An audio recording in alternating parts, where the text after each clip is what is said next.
All right. Let's get into these UNCTAD reports you sent. Okay. We've got Data for Development, Least Developed Countries Report 2024, Trade and Development Report 2024, and Taking Responsibility towards a new Collective Quantified Goal, NCQG, for climate finance. Yeah. Lots to unpack here. Yeah. We're going deep into how data is changing the world, particularly in Southeast Asia, Right. with a special focus on Indonesia. What's striking is how these reports connect the dots between seemingly Yeah. unrelated issues, technological innovation, climate change, global economics. Yeah. They all revolve around data, which is fundamentally shaping development in the region. It's incredible to see the sheer scope of data-driven innovation happening right now. It is. The Data for Development report mentions everything from using Earth observation data to monitor ecosystems. Right. Imagine the potential for conservation efforts in a biodiversity hotspot like Indonesia. Absolutely. To crowdsourced platforms that could transform urban planning in a rapidly growing megacity like Jakarta. And then there's AI revolutionizing scientific research. Wow. Even helping with nuclear fusion. It's certainly a fascinating time. It is. But as the report points out, this wave of innovation has a flip side. Oh. While offering solutions to global challenges, Yeah. it also risks widening existing inequalities. Right. For instance, AI's impact on clerical jobs, which are crucial for women's employment in developing nations, could have significant repercussions for Indonesia's workforce. That's a great point. Yeah. It raises the question of who benefits from these advancements. Right. And how we ensure data and technology empower everyone, not just a select few. Yeah. This leads us directly to the critical issue of data governance. The report emphasizes the need for inclusive data governance, going beyond legal frameworks to consider the ethical implications. So not just the laws, but also like... Exactly. Data privacy, algorithmic bias, the potential for misuse. These are all crucial aspects that need to be addressed. Yeah. To build trust and foster equitable outcomes, especially in a region like Southeast Asia, where digital adoption is accelerating rapidly. It's a bit concerning, to be honest. Yeah. The report also highlights that users often have little control over what kind of data is collected about them. It's true. And then there's the threat of disinformation and misinformation, Right. which the report rightly points out can undermine democratic processes Oh, absolutely. and erode public trust. Yeah. We've seen how these issues can play out in Southeast Asia, Yes. even impacting elections. Absolutely. And that's precisely why the report stresses the importance of high-quality data, ensuring it's accurate, reliable, and fit for purpose. Makes sense. Robust cybersecurity measures are also crucial, especially with the economic fallout from data breaches becoming increasingly significant. Okay, so we've got this data revolution unfolding with both incredible opportunities and some serious risks. Definitely. How does all of this connect to the climate change challenge? Yeah, that's a good question. Particularly for a country like Indonesia, with its vast forests and vulnerability to rising sea levels. The Least Developed Countries Report 2024 dives into the potential of carbon markets, particularly for countries like Cambodia and Lao People's Democratic Republic, which are heavily forested, while acknowledging the potential to drive land-based mitigation efforts.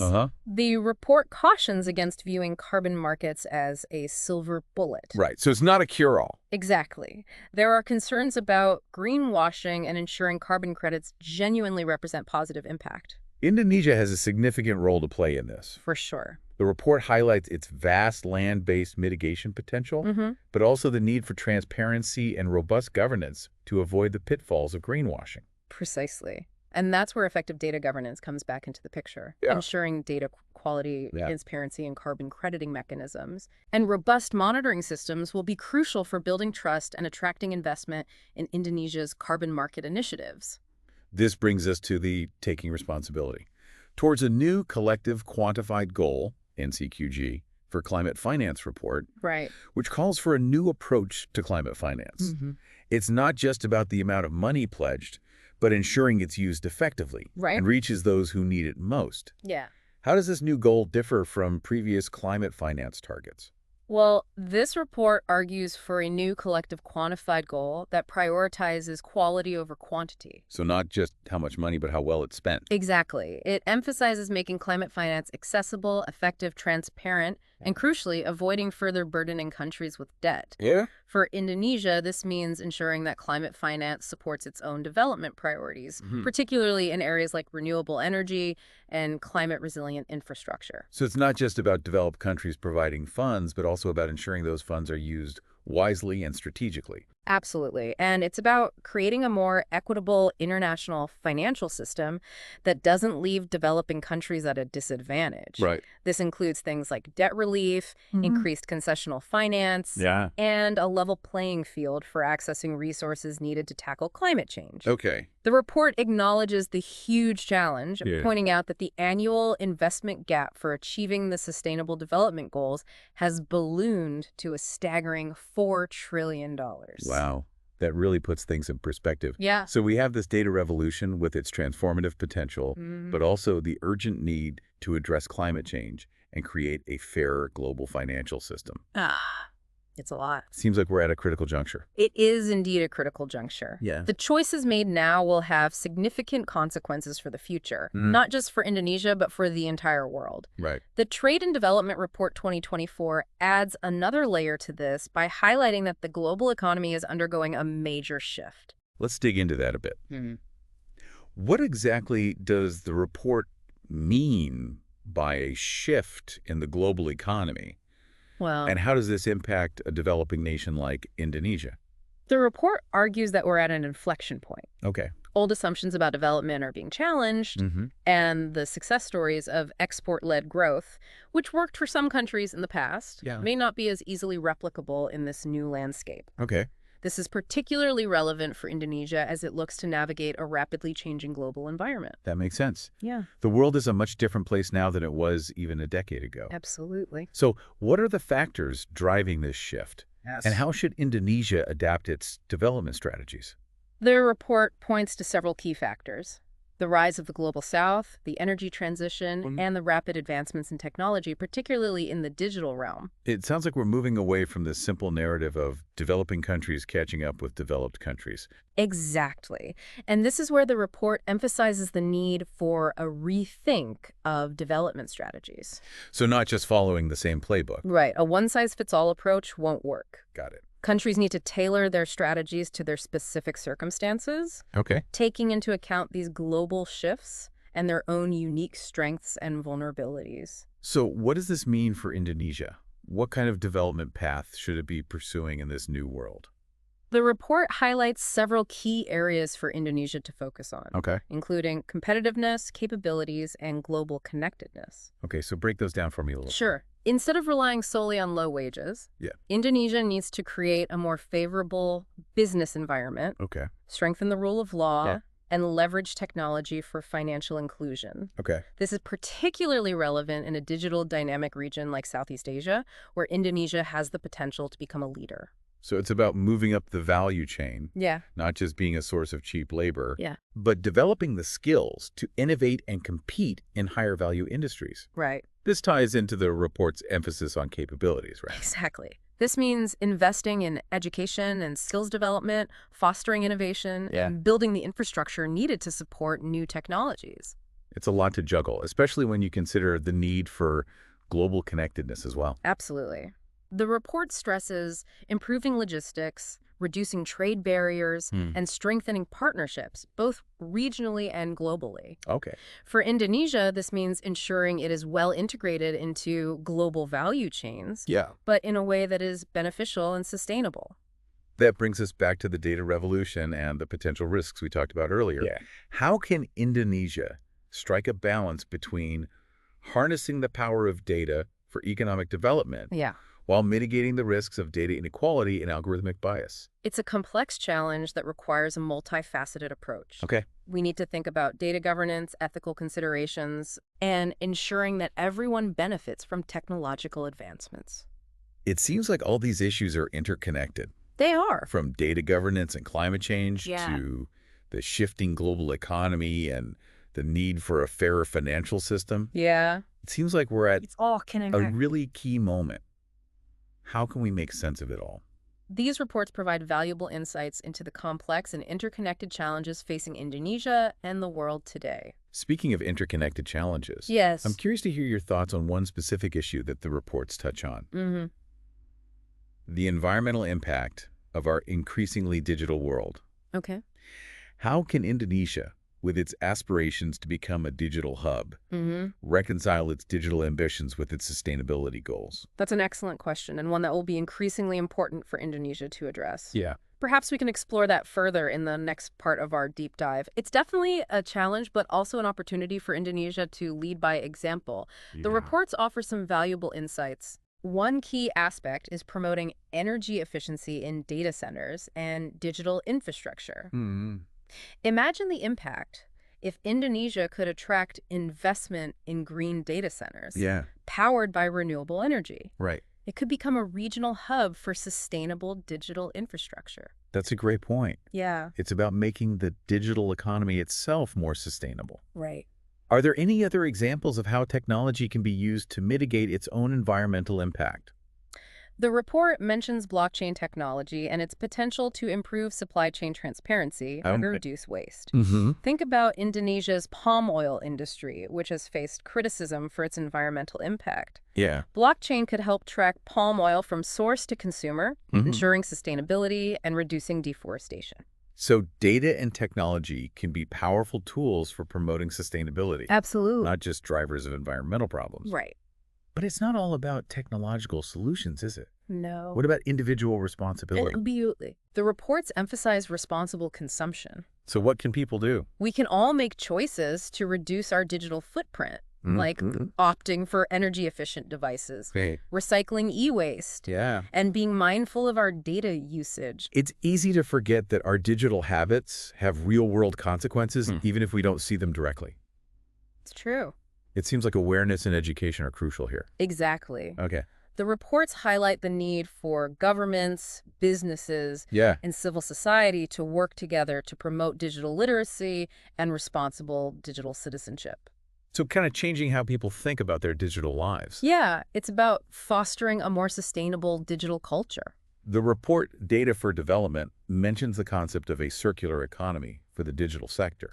What exactly does that mean? It's about shifting away from the linear take, make, dispose model to a more circular approach, where resources are used more efficiently, waste is minimized, and products are designed for reuse and recycling. It's fascinating to think about how this could be applied to the digital world. Yeah. What would that look like in practice? It requires innovation, not just in technology itself, but also in business models, regulations, and consumer practices. Right.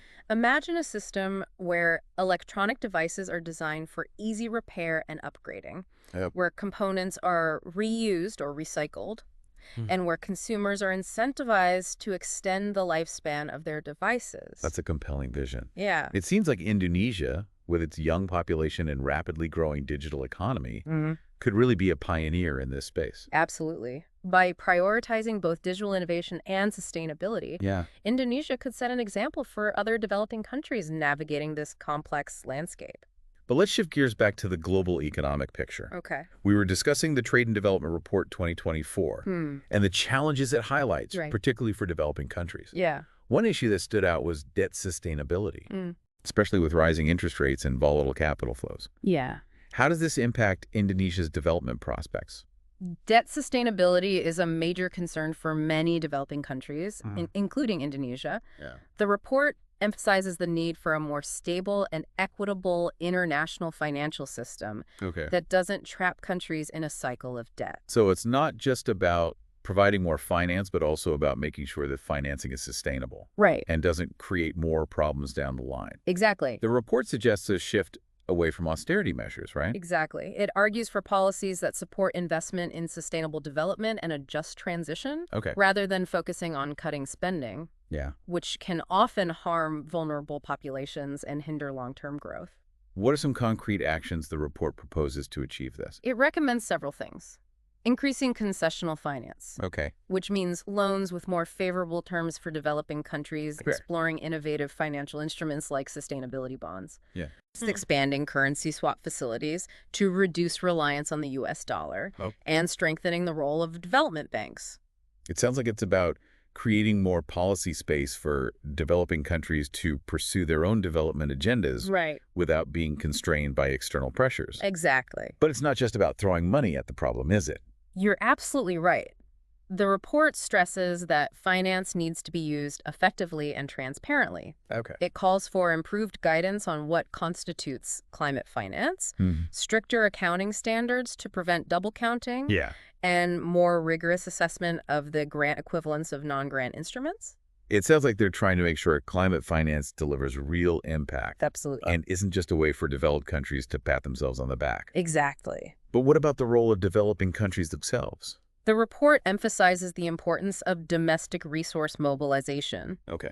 This means countries like Indonesia need to step up their efforts to generate their own revenue and invest in sustainable development. This often involves reforming tax systems to make them more efficient and equitable. This brings us to the issue of international tax cooperation, which the Trade and Development Report 2024 delves into. Okay.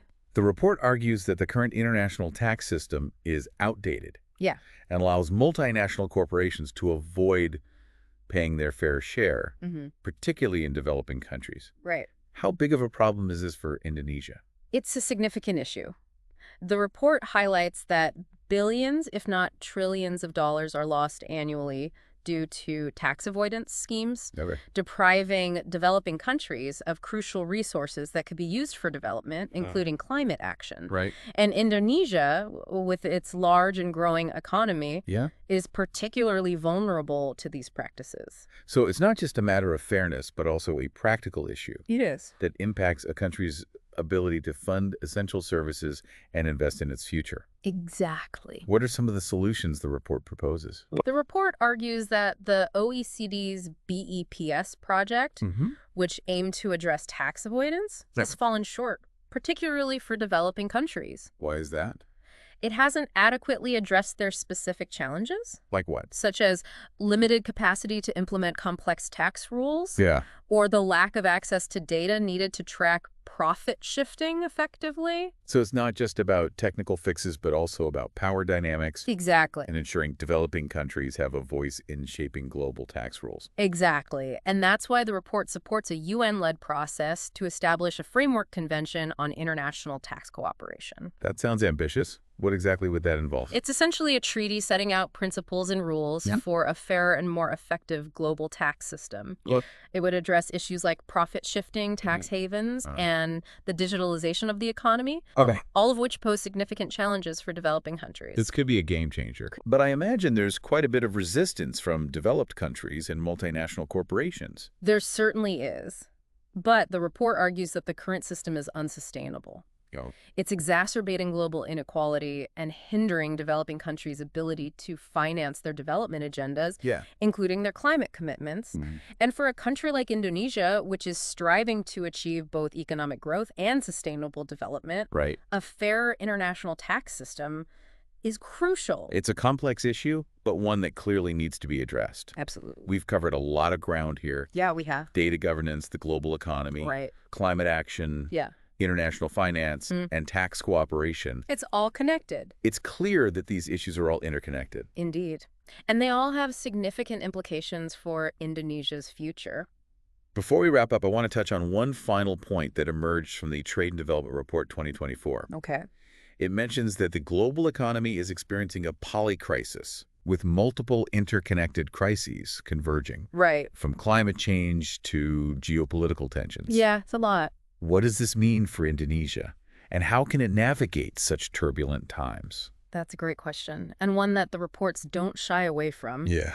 Perhaps we can delve into the complexities of this polycrisis and its implications for Indonesia in the final part of our deep dive. It does feel like we're kind of at this point where, like, all these different crises are happening at the same time. Yeah. The report uses the term polycrisis to describe this phenomenon. It's a bit daunting, to be honest. It is. How can a country like Indonesia, which is already dealing with so many development challenges, navigate this turbulent global landscape? Well, the report suggests that simply trying to go back to the pre-crisis normal isn't a viable option. So we can't just pretend like nothing happened. Exactly. The world has changed, and the old ways of doing things may no longer be effective. So what's the alternative? What kind of approach does the report recommend for navigating this polycrisis? It calls for a fundamental shift in thinking, a move away from short-term fixes towards a more holistic and long-term approach. Okay. This means recognizing the interconnectedness of these crises and addressing them in a coordinated and integrated way. That makes sense, but what does that look like in practice? Can you give some concrete examples of how this could be applied in Indonesia? The report emphasizes the need for policies that promote resilience, inclusiveness, and sustainability. Okay, so those are the key words. Right. For Indonesia, this could mean investing in social safety nets to protect vulnerable populations from economic shocks, promoting diversification of the economy to reduce reliance on a few key sectors, and strengthening environmental regulations to mitigate the impacts of climate change. So it's about building a more robust and adaptable economy and society that can withstand these multiple shocks. It sounds like a big task. What are some of the key challenges in implementing such a comprehensive approach? One of the biggest challenges is overcoming vested interests and entrenched power structures. The report argues that the current system often benefits a select few at the expense of the majority. Changing that requires political will and a commitment to equity and justice. That's a powerful point. It's not just about technical solutions or economic policies. It's about addressing the underlying inequalities and power imbalances that make countries like Indonesia more vulnerable to these crises in the first place. Absolutely. The report also touches on the need for greater international cooperation to address global challenges. Like climate change and pandemics. Do you think the current global system is up to the task? The report expresses skepticism about the ability of the existing multilateral institutions to effectively address these challenges. So they're not sure if the UN and stuff are going to be able to handle it. It argues that these institutions, which were designed in a different era, often lack the agility, inclusiveness, and resources needed to tackle the complexities of the polycrisis. So what's the solution? Do we need a complete overhaul of the global system? The report doesn't necessarily call for scrapping the existing system altogether. But it does argue for significant reforms. It emphasizes the need for greater transparency, accountability, and participation from developing countries in global decision-making processes. That makes sense. Developing countries are often the ones most affected by these crises. So they need to have a seat at the table when solutions are being discussed. Exactly. The report also highlights the importance of strengthening regional cooperation, right? Absolutely.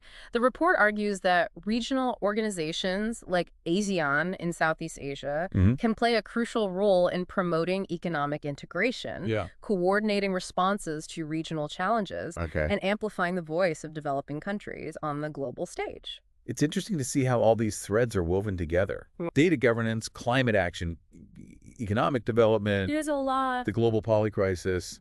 The need for a fairer and more effective international system. It's a lot to process. It is.